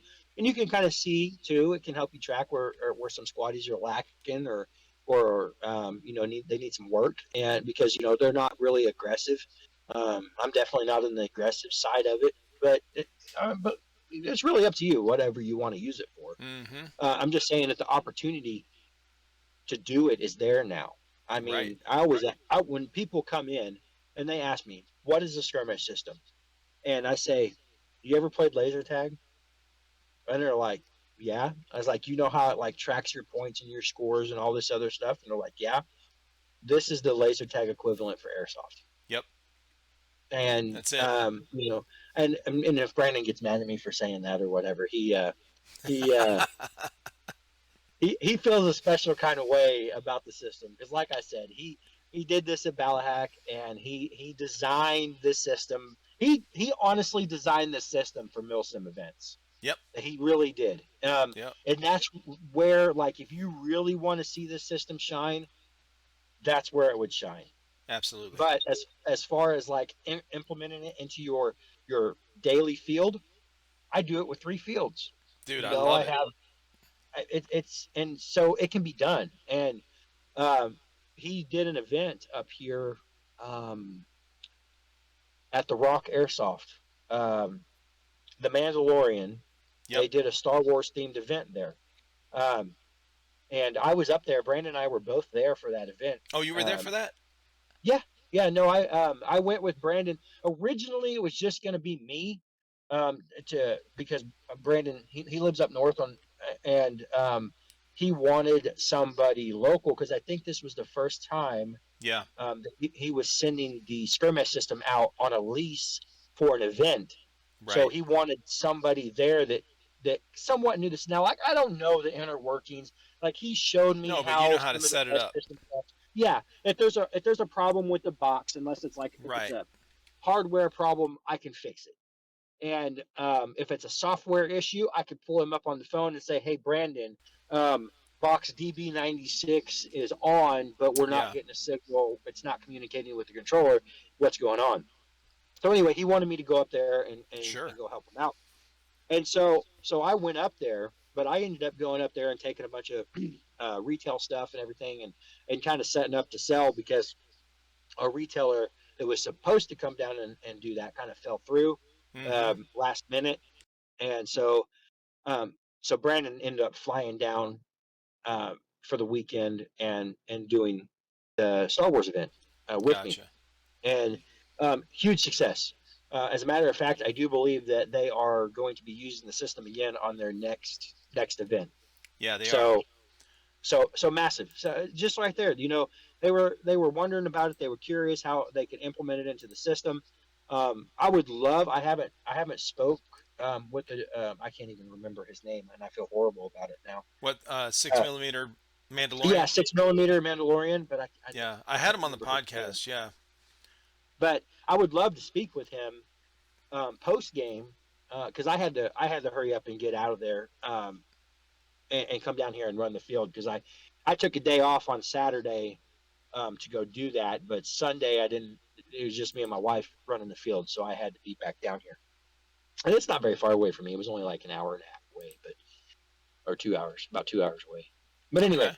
That's um, not too bad. I really wanted to speak with him afterwards about his thoughts on the system and how he felt that it how did it enhance his gameplay. Like Mm-hmm.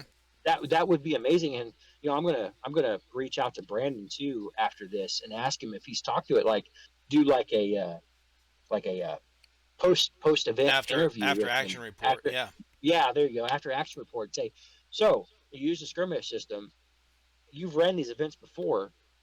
What did this system add to your event that you Uh liked? huh. And also on the other side, what were some of the cons about the system? And I can tell you one of the cons about the system is just the setup. I mean, you Yeah. have to, you know, the you have to have a map designed to work first off. But that literally, I sent Brandon. I got on Google Maps.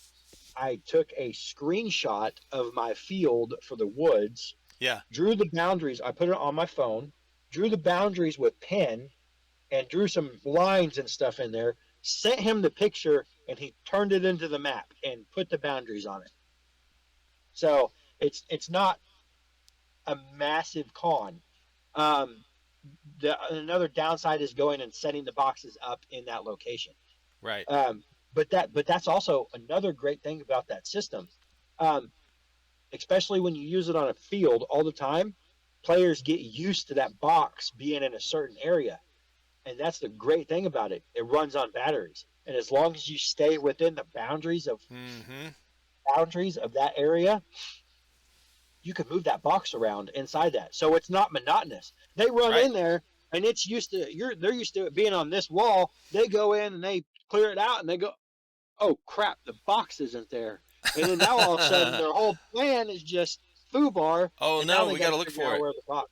Yeah, and Well, that's what I and was thinking too. Is to kind of add some excitement to some of these mill sims that have been put on for years in a row. Like the same mill sim every year at the same place, and a lot of the same people go, a lot of the same teams go, and that kind of thing. Uh, to add some kind of, these event coordinators are always looking for ways to add some type of way in the game to make it, get rid of the bottlenecks, get rid of the stalemates, get rid of this, the where everybody bunches up and gets bored and that kind of thing, right? So they're always adding in like a third faction or a special mission or something like that. A great way for using the skirmish box, like one of these mobile ones, you hide one on the field, okay, like in a non-objective place, a place where normally there's no objective or whatever, and you tell everybody before before the game or the event starts, hey, there's one box out there that whoever captures it, whatever team captures it first, gets an extra 500 points towards your team, towards the whole team, right? Tan or green or whatever. And it adds an element of, okay, so, uh, all right, these guys are going to get together and their main focus is going to go try to find this box. mm-hmm. Instead of getting stuck in the, the monotonous side of where everyone else gets stuck all the time and trying to take over objective A, which is always in the same spot. You can add some kind of excitement to that, and then not only that, it's where the points will go to the team, but also you'll know on your team, like say Team Havoc or whatever, that you were the individual that captured that box. Hmm. So I mean, it's kind of cool. It's there's a lot of options with these things that you can do, and a lot of potential that you can do. I'm actually going to reach out to 6mm Mandalorian tonight and invite him back on because it's been quite a while since he was on, and I'm going to ask him about this because I've got their event pulled up on the screen that you guys were at on Hmm. Skirmish. I've Oh got yeah. the Yeah, I've got the Galactic Civil War 2 or Galactic Civil War. I've got that pulled up on the screen, and this was just in this past November. So yeah, it's cool, man. I love uh, you're the first one that I'm able to talk to besides Brandon about Skirmish, about all the different potentials, and you're actually using it like in real time. Like you're using this stuff Yeah. all the time. You've implemented it, and you're using this thing, and you're adapting with it, and question. Because when we were talking, me and Brandon were talking the first time, I would interrupt him while he's showing me how it works. I'm like, oh, what about this? Could you do this with it? What about using it for this? he's Yeah. like, he's like, I mean, I could, but I'd have to do this or that. So I'm like, dude, there's a lot of potential. One of the things was on these big mill sims where there's hundreds or 1,000 people, is using one box for registration. Like, dude, Yeah. register your band, incorporate it with the milsim event coordinator, whoever's doing that, and then because they have to set up their own registration page already. Like, use the skirmish system for that event, and then you can see who's here, who clocked in. Okay, So it would be so so much you faster, can bro. you can actually. So he does that. He does have that feature implemented on the skirmish website, Yeah. play.skirmish.net. And so whoever comes in and plays on my field, whenever I look at it from my admin profile, it Mm-hmm. tells me who's here. It tells Yeah, me I mean, who's played it's today. already built in, but I'm saying these event coordinators need to use it even just for that would be awesome. Because if you could go up, because the way it works now, like a lot of these guys, you have to wait in a long line, and then you have to wait for somebody to get on their laptop and kind of punch your stuff Ah, in. And I'm going, dude, put a box right here where I can put this on my wrist. I already got everything done. I already signed a waiver. I'm oh ready my to go. gosh! All I got to do is say that I'm here. So I go Yes, beep, okay, yes. and I it's ha- I done. have I have been on him about that for 2 years. I've Oh been on no, him we for got to about get on that. these event coordinators for doing it, bro. I'm telling you. Oh, No, I okay. So I use a system here called Smart Waiver to check in all my oh, players that have been okay, here. Okay, now granted that won't go away for new players because they always have to come in. They have to sign a waiver. It's all sure, electronic, and then I check them in. right, But you already have the profile made on Skirmish, yep, right?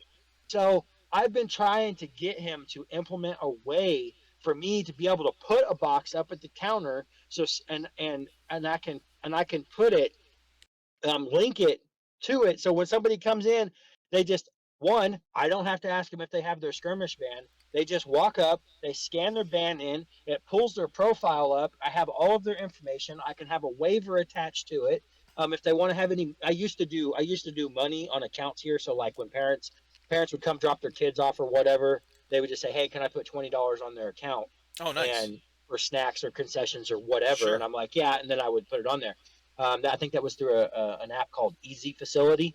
Um, well, then I paid too much for the little amount of features that I used on it. You know what I mean? gotcha. So I went Brandon, away from build that that. into the thing too. Yeah, right, right. No, dude, I have been on him about that. He's like, I don't really want to like have to figure out how to do that. And I was like, you don't even have to, because he was worried about storing money and it being encrypted and all of that stuff. Yeah, And I told him, I was like, you don't even have to do that. All you have to do is make it to where when somebody comes in, and because these boxes are RFID readers, that they just scan it in. It pulls it up in the system, and you leave me a little spot right on their profile where I can type in how much money they have on their account. I take the money, I take responsibility for that. Even if it's like credit cards or something like that, I can implement that into my POS and say, like I can ring it up, no tax, obviously, because it's a credit, and put, credit on account.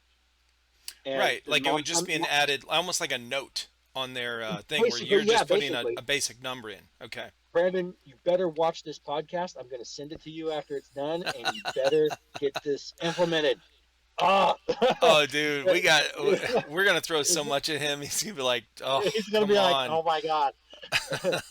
and you know what? Now and anybody who watches this podcast is going to see it, and hopefully these people, these other fields that have this system, because there's several, there's quite a few. They Yeah. see this and they're like, "Yeah, Brandon, why don't you have this incorporated in yet? It would make our life so much easier." And he's just going to be like, he's going to call me. He's going to be like, "I hate you, dude." He's like, "You I you love put you, so but I much hate you. pressure on me." and but yeah, I totally get it. Registration at these Milsim events, it's crazy, and that's the thing. You can, like, American Milsim, they have 4 people in the American Milsim tent Yeah. that you have to go up to and sign the waiver and sign the paperwork. And of course, when you buy the ticket, you fill out all your information, but you still have to go to the guy and give him your name to make sure that you're in the system. Right. And if he can incorporate that into skirmish, where, well, you're already using the system, it's already here. You can get it pulled up on a tablet, you can pull it up on a phone, you can pull it up on anything that has an internet connection. Excuse me. And they just walk up and they scan the band. It's going to have their information on it. You can, if he'd have to do a feature that would, like, attach like tickets to it or whatever, from like Ticket Hub. And um, and that's it. You just walk up, scan it, and you're checked in. Hmm. And they give you your bag. There's no filling out paperwork or nothing like that, and it's done. And it Well, would you know, it it would be would a make selling point, a good selling point for the whole system would be not only good for the event host at that location, but also for skirmish would be anyone that's got the skirmish, band, you signed up for it, you bought it, you've already got it registered, you set up your profile and everything, and you already registered for the event, you bought your ticket, blah blah blah. When you get to the event, this is like the fast track line. So we've got 10 boxes just for check-in, just for skirmish people. You walk in, and then everyone that's standing in these long lines waiting to go up to somebody at a laptop, waiting for them to punch your stuff in. All these people with the skirmish bracelets are going up there, tap, tap, tap, and everyone's like, "Whoa, what are you guys doing?" Like, "Oh, that's our check-in. We're done." Like, dude, I want to get that. oh, Okay, like, for sure, come for on, sure. let's go, Yeah, baby. This is 2024. exactly. And that's the thing. Like, on a really really busy day for us here. No, I am a smaller field. I'm not located in a city of like 2 million people. So, but we still give it. I've had lines from the check-in counter backed all the way up into my player area. I've got 30 people in line waiting for us to check in, do waivers, and make sure that they're checked in, Sure. and take their money and everything else like that. If that stuff is already in there and they come in, and that's the other thing with loading their account up.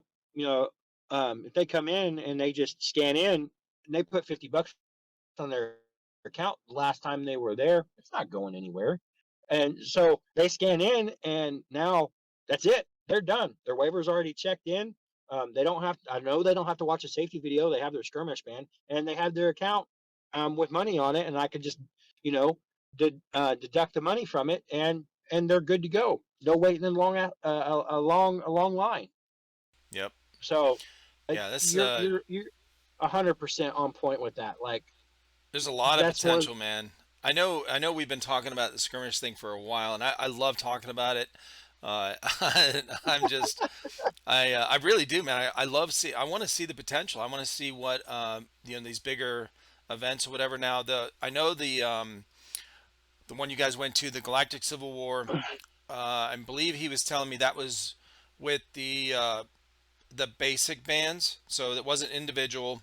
These were just the ones, so Yes. you can't track individual things. But the next one that they do, I'd love to see where the majority of the people that go to this have an individual band, and they could create their Star Wars character type of profile for that event, And, for that band, and it shows what they've done, through that event. and that's the thing. All of that stuff is customizable on the skirmish Yep. on the website. Um, and all that would be for Brandon to just add a couple more lines on a form that you Well, fill I'm out looking and at, you put your information in. yeah, he's got, okay, so the leaderboard down here on this event that you guys were at, he's actually got some individual players, call signs for that event.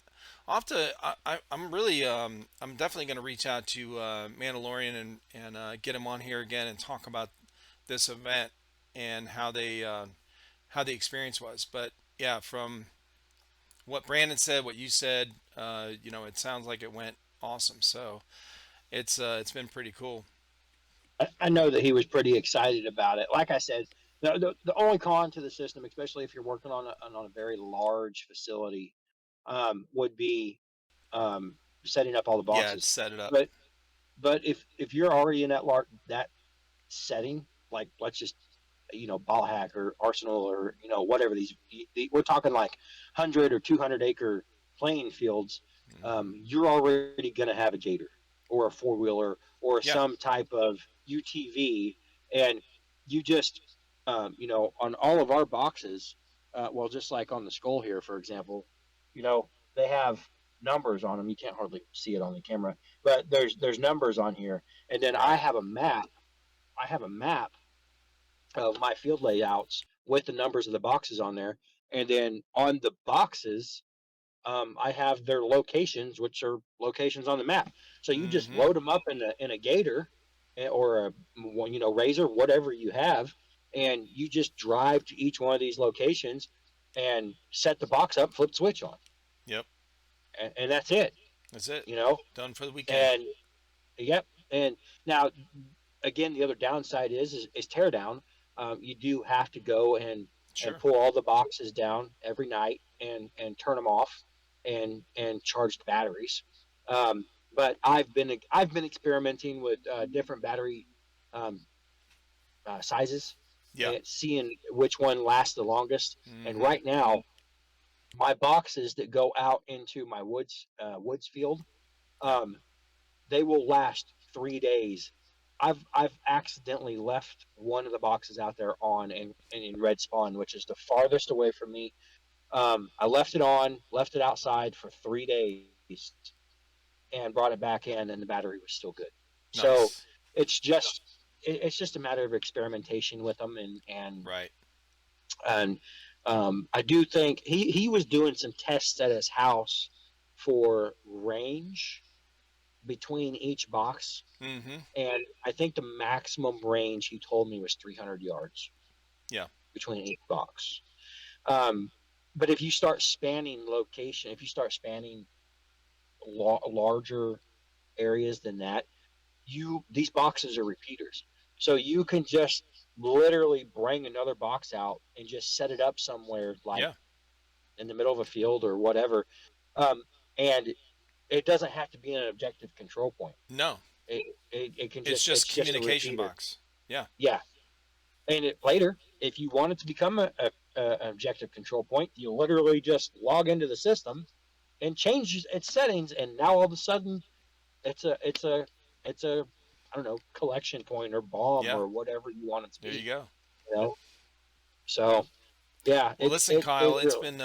it's been great talking with you, man. I Yeah, know you're at the field there, and I know you guys are they're probably wrapping up about now for a Friday night, and I don't want to keep you forever, but yeah. My wife's come to the door a couple times, staring out oh, at me. really? It's like, what are you doing? When do you So come back in? uh, Yeah, that's why I came out to the car to do this Oh podcast, yeah. because Oh, I knew that yeah. if I went to the office, the doors, the room itself is soundproof, but the door is not soundproof. So any kids Yes. running around screaming and stuff in there. So, No, this but worked yeah, out man, great. it's been amazing. I'm really happy that I got to I talk a little bit about KDK Airsoft, but at the end of the day, that's just a field. I got started into it, and I love it, and I run it. I do it for the kids. Definitely, anybody that thinks about doing an airsoft field, maybe I'm doing it wrong, but you're not doing it for the money. I'm going to tell you that right now. You're doing it for the love of the sport, and you're doing it for the youth and the community, and giving somebody or giving the community something to go do. Um, Well, that's one of but the things I always joked with people on here is, you know, most people that run airsoft, anything in airsoft, are not really making a whole lot of money, whether it's a YouTube channel or a field, or the only ones that make decent money in it, or where there's money to be made, are probably the bigger retailers, right? Like Evike and Airsoft GI and that kind of thing, and maybe manufacturers. But the I mean, you can make decent money with being an event coordinator. You get a mhm. thousand people to an event at $200 a ticket. That's a big chunk of change, but it takes a lot of work. And Oh yeah, how many can you do? I mean, you got it's just you have insurance, you have the field, you have so I mean, there's yeah, that's the running joke is most people in airsoft aren't really making they're not getting super rich. You can no, make a living off of it, but uh, it's yes, a business, you're man. It's going to you're take some. squeaking. But tell everybody where they can find all your stuff for your field and everything. So you guys can catch us up on Google. Google search KDK Airsoft. We have a Google page on there. Hit us up on Facebook again, just at KDK Airsoft. Instagram is also KDK Airsoft. I made it simple. It's all KDK Airsoft. So you can get on any of those social media sites or search engine and find us on there. Um, and look us up. And I would love for everybody to come out and give us a chance, give us a shot, come play, get hooked up in this skirmish system. Um, I've had some people from Europe come over here and come play on my field, and then they were here for I don't know, like a school event or something. They were here for something, and they decided to come play airsoft. They chose my field. They come out here, they played, and then for like 2 weeks afterwards, I was getting hits on my website from Europe. So they went back and they told everybody about it, and it was pretty awesome. So we've had people from all around the world come out and come play, and I'm really proud of that fact. And it's been amazing. So again, Google, Facebook, Instagram, even our website kdkairsoft.com, and get a hold of us on there. And everything goes to my phone. I'm a small business owner, so I don't ever rest. It all goes to my phone. My wife gets mad at me. The phones are forwarded to my cell phone during the week. So I'll be in the middle of doing something and I'll answer the phone. And she's like, "What are you doing? The field's closed." I'm like, "You don't even know how many birthday parties I've booked with the field being closed." And somebody's just like, "Oh, you guys are closed? Yeah, don't worry about it. I got to explain it to them." 10 minutes later, they're on our website booking a birthday party. So Nice. I never rest, bro. I never rest. Yeah, I hear you, man. Well, you're passionate about it, man. That's good. That's great. That's why your field is doing well. I appreciate it, and anybody else that's looking forward to doing it, or starting up their own field, give me a holler. I'm not into this whole competitive deal. Like, oh no, my field's gonna be better than your field. Right. I don't care about all that. I want the sport to grow, because when the sport grows, that means I got more players, which Yeah. means Every I make more money. A rising tide raises all ships. Okay. Yep. Exactly. Yeah, man. Well, I appreciate you being on, brother. Hope you have a good rest of the night. Shout out to Skirmish one more time for sponsoring the podcast and obviously being a great addition to your field over there. And Oh yeah. yeah, thanks a lot, Kyle. I appreciate you, man. Thank you, sir. And I will. I look forward to watching this a little bit later, so my wife doesn't think that I blew 2 hours out in the car doing nothing. Right. All right, brother. Have a good one, Yeah. man. Yeah. Peace. You too.